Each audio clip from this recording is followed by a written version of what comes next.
Salut,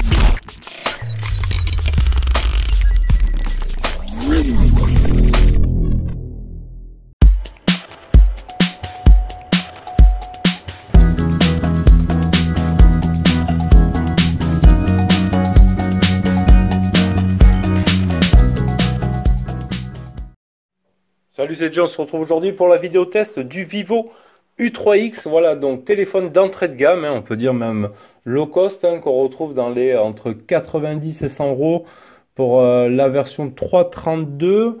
Moi, c'est la version 332 que j'ai. Donc voilà, on va se reprendre les premières lignes des caractéristiques.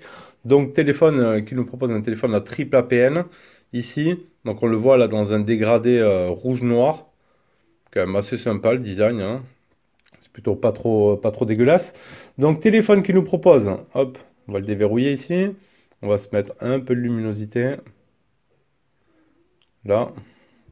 Voilà, téléphone qu'on retrouve avec un écran de 6,35 pouces. C'est du LCD IPS. Bon, à ce prix, on n'est pas... on s'en doute un petit peu. Du 720 par 1544 en termes de résolution pour du HD+, et en format 19,5 neuvième, car on y retrouve ici une goutte d'eau sur le haut, un menton un petit peu épais, c'est sûr. Mais bon, ça nous laisse un design assez d'actualité, hein, on va dire. Et il propose un processeur, c'est un Qualcomm 665 en 2 GHz avec un GPU, l'Adreno 610. Donc sur la face avant, on y retrouve ici une caméra selfie de 8 mégapixels en ouverture 1.8. Sur l'arrière, triple APN ici. Donc on aura un mode standard qui nous proposera du 13 mégapixels en ouverture 2.2. On aura un grand angle en 8 mégapixels 2.2 et un mode portrait en 2 mégapixels. Et ils n'ont pas spécifié l'ouverture. Et sur la face avant, donc c'est du 8 mégapixels 1.8. Il a un Bluetooth 5.0. Pour les fréquences, il nous propose du B1, 3, 5, 8, 34, 38, 39, 40, 41. Donc pas de B20, pas de B28, pas de B7. Une batterie par contre énorme. Voilà, donc il fait une taille de 159,4 par 76,8 par 8,9. Et pour une batterie dedans intégrée de 5000 mAh avec une charge rapide 18 watts. Et un poids de 191 grammes. Donc on est en dessous des 200 grammes avec une grosse batterie de 5000. Donc c'est plutôt pas mal. On a un micro USB, un haut-parleur, un micro, un jack 3.5, un tiroir SIM ici qu'on avait ouvert au déballage. Voilà, le bouton power ici, volume plus moins. Et sur l'arrière, le flash LED et un capteur d'empreinte qu'on retrouve ici. Hop, qu'on va se déverrouiller de suite. Bon, qui fonctionne bien. Bon, ils ont fait leur preuve maintenant, les capteurs d'empreinte. Et on aura également la reconnaissance faciale. Donc on n'a pas le double tap pour activer, il faudra appuyer comme ça. Hop, je montre mes 5 doigts, hein.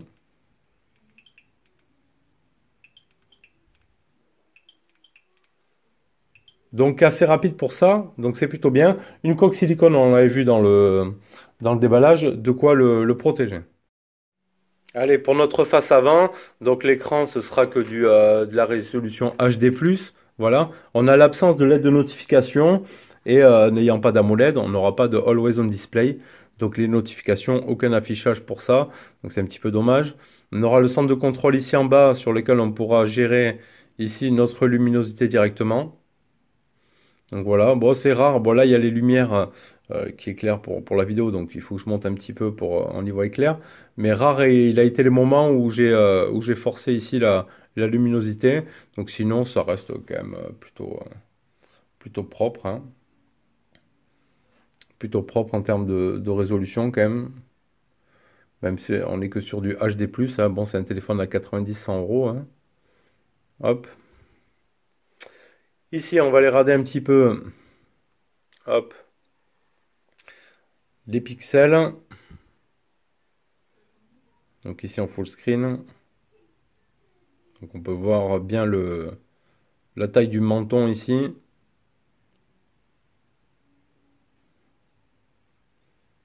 Bon, pas de fuite de lumière en particulier.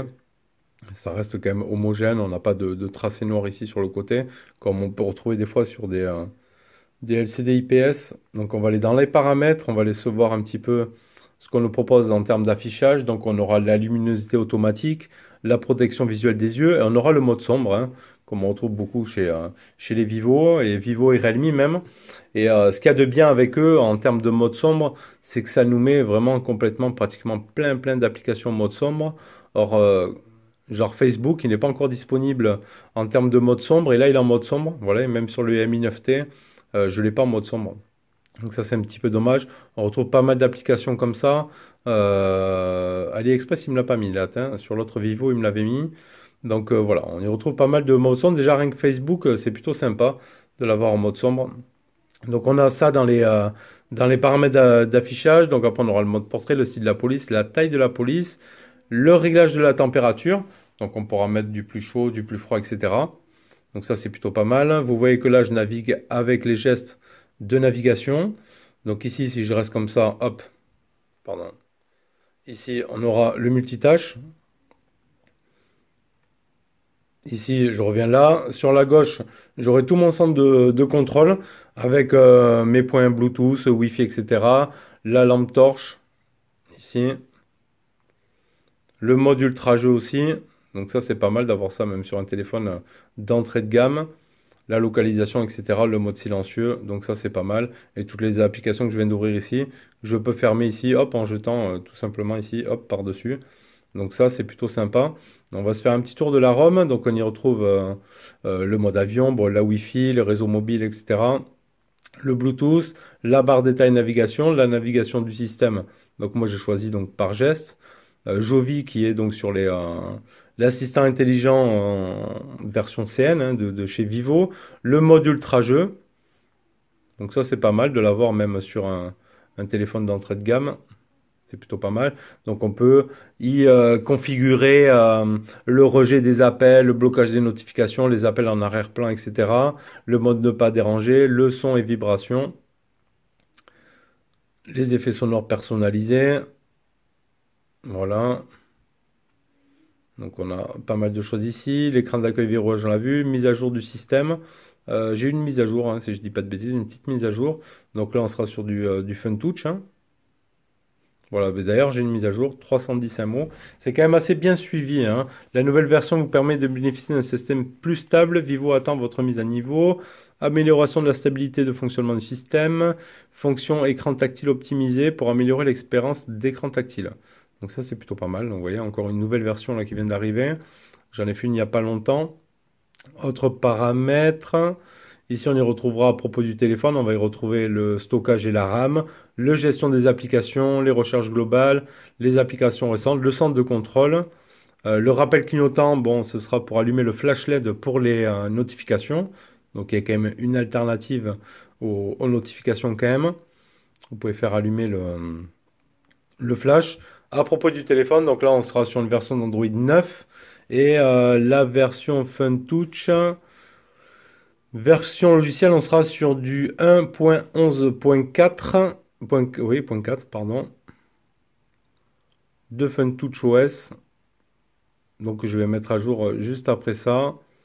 Le téléphone a déjà été vendu, hein. Donc après on aura les mouvements intelligents également, le Smart Wake. Ah si, on aura peut-être le double, non, faire glisser vers le haut pour déverrouiller, tracer, non. Ici il n'y a pas le double tap, commande par mouvement, écran noir. Déverrouiller par mouvement. Ouais, mais ils expliquent pas quoi. Appuyez sur la liste pour un appel intelligent. Les rappels intelligents, ça c'est pour afficher les appels manquants et notifications en levant le téléphone. Ouais, donc on aura ça quand même. Ou alors c'est comme ça. On n'a pas le double tap, hein, quand même. Je sais pas c'était quoi cette option. Le clone d'appli, le démarrage rapide, etc., etc. Donc une ROM assez complète hein, de chez Vivo, la FunTouch. C'est quand même très complet. Donc voilà. Hein. On aura le Play Store hop, qui a été rajouté parce qu'on a la possibilité de le supprimer. Donc il ne fait pas partie de la ROM. Il faut le télécharger à part. Bon, c'est assez facile. Hein, c'est pas comme sur les Huawei. Le Play Store est également en mode sombre. Si on va dans les paramètres, on voit que l'appareil forcément n'est pas certifié. Donc voilà, on a fait le tour de ça. Sur la gauche aussi, on aura un petit une petite page d'accueil avec différentes informations. Sur le haut, on aura le centre de notification, tout simplement. Allez, on va regarder ce que ça a donné en termes de benchmark sur notre Antutu. Hop. Donc 157 850 points. Voilà. Donc mon appareil. La configuration matérielle. Ok, on va se faire le multitouche. Tester. Hop, je le pose juste là. Donc le multitouche va nous donner combien? 5. Est-ce qu'on va arriver à plus? Parce qu'il faut le mettre à... Si je le pose trop à plat, ça fonctionnera pas. Bon, là, il me donne du 9, mais on devrait pouvoir taper les 10 alors. Hein.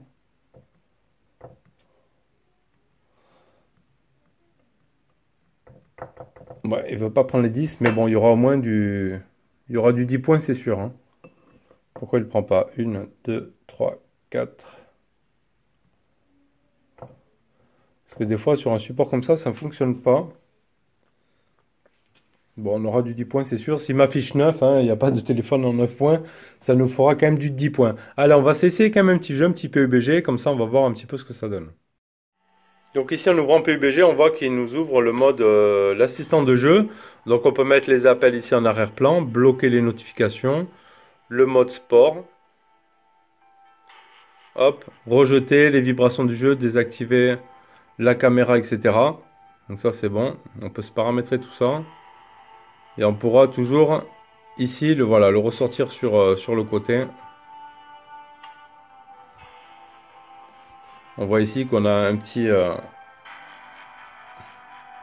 hop, un petit truc à sortir. On peut directement rentrer dans le mode jeu et faire tout ce qu'on a à faire.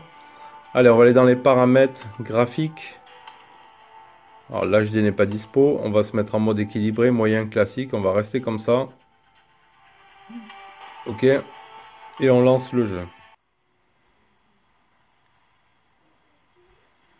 Allez, on va s'atterrir ici. Hop.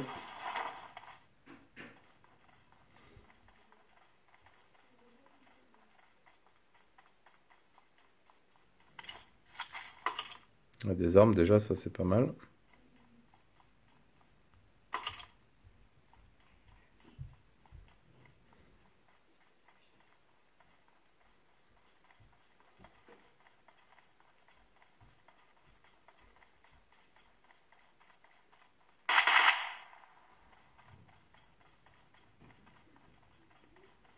Il n'y avait personne ici. Visiblement, j'étais tout seul à atterrir ici, moi.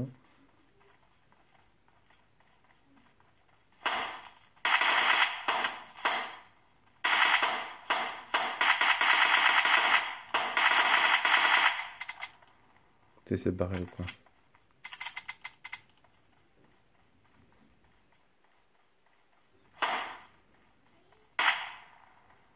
On va le choper là, il est là.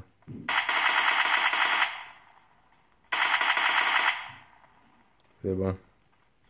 Voilà. Bon, ça se joue, hein. Hop. On va récupérer. Ouais, il avait pas mal lui quand même. Hein. Allez, c'est pas mal. Mon armée. Bon, voilà. Donc PUBG, ça se joue hein, sur le Snap 665. Voilà, sur ce Vivo U3X. Allez, on va regarder ce que nous donne notre triple APN sur ce Vivo U3X. Donc là, on est en mode photo. Donc déjà, on peut voir qu'on peut se mettre en mode standard, en mode plein, 16 neuvième ou 1 sur 1. Stockage du téléphone ou carte SD, filigrane de l'heure, etc., etc., etc. Ligne de recadrage et tout. Donc là, on est bon. Il y a l'HDR, il y a le flash. On aura la possibilité aussi de se mettre des petits effets, comme d'hab, du noir et blanc, etc., etc. Donc ça, c'est plutôt pas mal. Donc là, prendre une photo. Allez, on va se faire une photo directement ici, avec le Next Tool là. Clac. J'en ai déjà fait au déballage, mais on peut se refaire un petit peu de photos. Un mode ultra angle. Grand angle. Ici. Voilà. Le mode vidéo. Qui nous propose de faire du 1080, du 720p, du 480p. Voilà, donc en 1080, du 30 fps, 720p, 30 fps, 480p, 30 fps, tout simplement. Et on aura aussi la vidéo grand angle. Donc ça, c'est plutôt pas mal.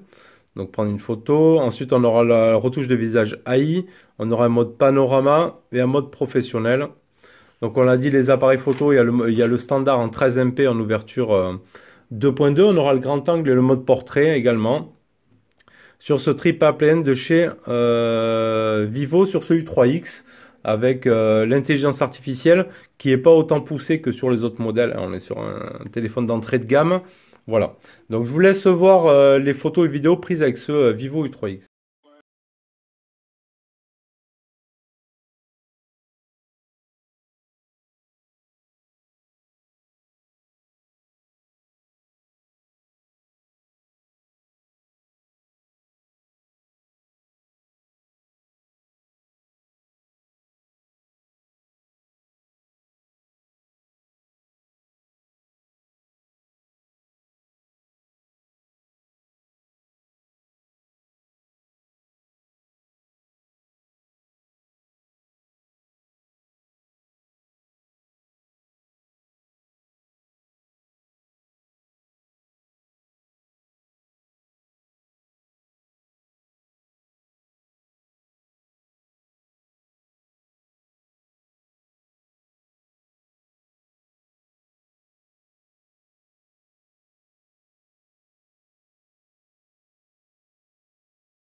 C'est pas très très fort, hein.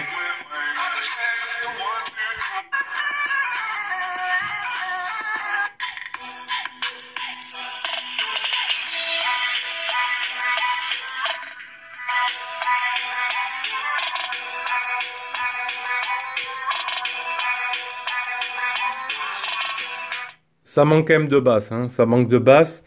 On est sur un son qui est pas très très fort, qui a pas trop de basse, mais bon voilà, on est sur un téléphone à 90 euros, on pourra quand même écouter de la musique, ça suffira pour tout ce qui va être partie YouTube, etc. Ça ira très bien. Allez, on va aller dans les vidéos ici. Oui, j'étais là. Hop là, t'es parti où toi? Mes fichiers ici. Donc la partie vidéo ici. Ok, ok. Ça c'est pour les captures d'écran. Alors pour le full screen, ça va être où ici? Dans les paramètres. Alors c'est en chinois. Ce sera ici.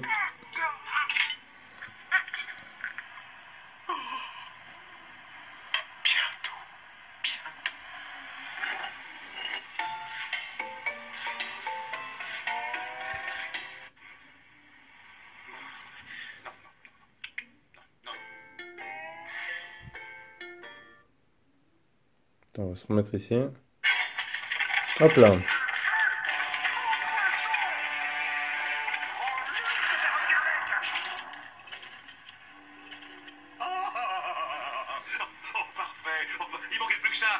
Je suis à fond en son.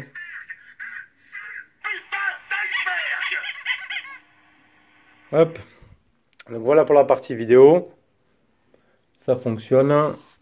Bon, on a quand même accès à un écran un peu plus ou moins full screen avec un menton 6,35 pouces. Donc pour la partie vidéo, etc., c'est quand même plutôt pas mal. Après, on a YouTube. On pourra aussi bénéficier hop, on va aller sur le X2 de Seb. Vous montrer pour le full screen sur YouTube. Hop, on va avancer un petit peu. Là, donc ici, hop. Mais bon, on voit que ça nous perd à chaque fois un petit peu de cadrage. Mais bon. Là, c'est le X2 Pro que ça vous a proposé en déballage. Donc voilà pour la partie audio-vidéo. Donc pas de Netflix, je pense. Hein. Pas de Netflix disponible sur la version CN, à mon avis. Sur le Play Store. On va taper Netflix. Voilà, il n'est pas disponible, donc il faudra passer par l'APK pour Netflix. Ensuite, en ce qui concerne la Wi-Fi, très bien, voilà. Pour le réseau, moi avec Bouygues, j'ai chopé de la 4G, etc. Mais il est arrivé à des moments où, voilà, où j'étais en H+, etc. Du fait qu'il n'ait pas toutes les bandes. Après, pour le Bluetooth, on sera en 5.0. Et on va terminer donc avec l'autonomie, hein. L'autonomie avec ses 5000 mAh, vraiment une très bonne autonomie. Alors on va voir quand est-ce que j'avais commencé. Ça doit être celle-là la première. Donc voilà, première capture 19h22. Donc en fin de journée, sachant que moi je me lève sur les coups de 7h du matin. Hein. Donc j'avais utilisé 44% en 12h58. Voilà, au bout d'une journée. Donc j'ai poussé jusqu'au lendemain. Jusqu'à midi 8, j'avais utilisé 53%. Donc déjà 44, ouais, j'ai même pas utilisé 10%. À partir du moment où j'ai fait la capture, voilà, toute la nuit il reste allumé. Le lendemain matin j'utilise, donc j'avais utilisé 53% en un jour et demi et j'ai tiré jusqu'au bout. Au bout de 2 jours, j'avais utilisé 71%. Voilà, donc donner une vie de batterie un jour 5h05. Voilà, vous ferez les 2 jours facilement avec ces 5000 mAh sur ce U3X, donc c'est quand même plutôt très très bien hein, pour un téléphone de ce prix-là, 90-100 euros. Voilà. Après, c'est pas un téléphone qui va être super super fluide, on n'est que sur du 3 Go de RAM, mais on est quand même sur un Qualcomm, un 665. Voilà, Qualcomm, ils sont quand même assez, même dans les entrées de gamme comme ça reste quand même plutôt assez fluide. Hein. C'est pas du super réactif, mais voilà, c'est quand même du Qualcomm, donc c'est plutôt pas mal, moi je trouve. Hein. Malgré que ce soit un petit 332, voilà. Il a des lags et tout ça, mais il m'a presque pas autant saoulé que le Samsung A51. C'est un peu chelou, mais bon, voilà. En tout cas, ça fonctionne bien. Le capteur d'empreinte fonctionne bien. Les photos sont assez correctes. Hein. On bénéficie d'un triple APN, hein, comme je vous ai montré. Voilà. Donc un téléphone dans l'ensemble assez bien. Voilà, pour le prix. Pour 90-100 euros, ouais. Ça fait son taf. c'est plutôt pas mal. Dites-moi ce que vous en avez pensé dans la description de la vidéo. Peut-être vous avez également vous aussi ce modèle-là. Faites-moi votre petit retour. On se retrouvera bientôt pour de prochaines vidéos. Je continue à vous publier la personnalisation ici de mon Mi 9T. Voilà, là ça progresse. Donc j'avais coupé le côté ici pour voir la pop-up. Je vais customiser un petit peu la partie ici batterie, etc. Donc voilà, c'est plutôt sympa. Comme ça, je vous montrerai un petit peu ce que ça donne le fonctionnement ici du pop-up sur le Mi 9T. Voilà, on verra ça plus tard. Allez, on se retrouve bientôt pour une prochaine vidéo. Tchuss!